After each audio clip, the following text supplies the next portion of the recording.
So ito yung tutorial guys sa ganitong effect. Yung nagtalon ako tapos naiwan yung aking kakambal.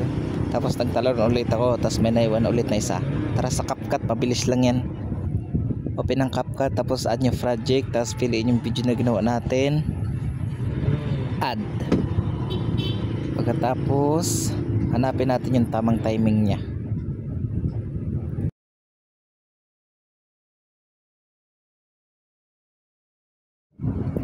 So dito Choy, hintayin natin yung yumuko na siya. Diyan tayo mag-split. Tap natin yan tapos split. Tapos yung nasa unahan, i-delete na natin yan. Tapos dito banda,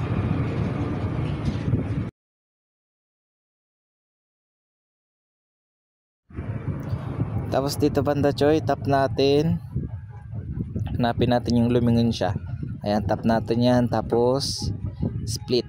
Pagkatapos split, hanapin natin yung freeze. Ayan, freeze natin yan. Tapos itong naka-freeze mga Choy, i-overlay natin. Overlay natin yan. Hanapin natin yung overlay. Ayan, overlay.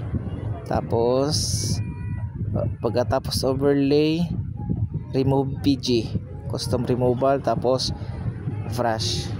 Pagkatapos brush, ayan, dali-dalian natin yan. Tapos pagkatapos brush mga Choy, check natin yan. Check natin yan. O yan, nawala na siya, nakita na yung kanyang kasama.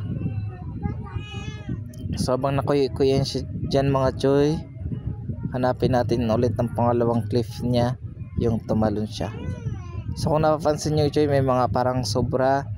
Hanapin at gawa natin yung paraan. Custom removal ulit tayo, tapos erase. Ayan, tap natin yung erase, tapos i-erase natin ng konti. Ayan, dahan-dahan lang ang pag-erase.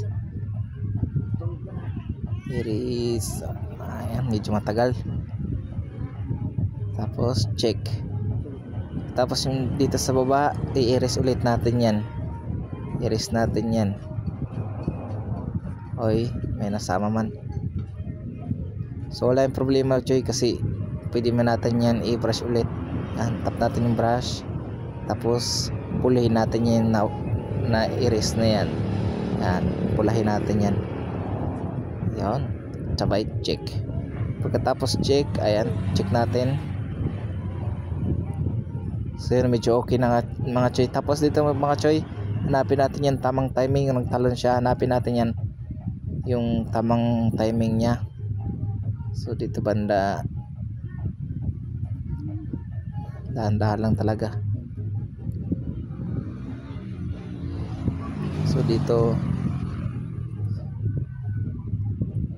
yan, dyan mga Choy, tap natin yan, tapos hanapin natin yung freeze. I-freeze ulit natin yan. Tapos ito yung nasa unahan mga Choy,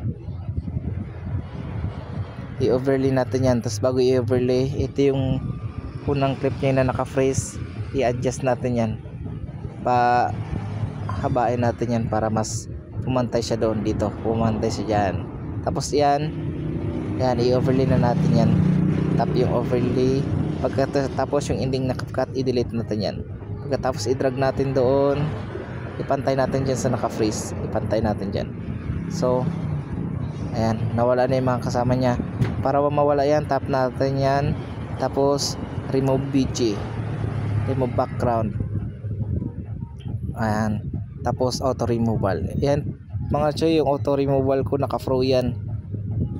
Para ma-download nyo, screen record nyo lang mga Choy, screen record. Para pagkatapos screen record,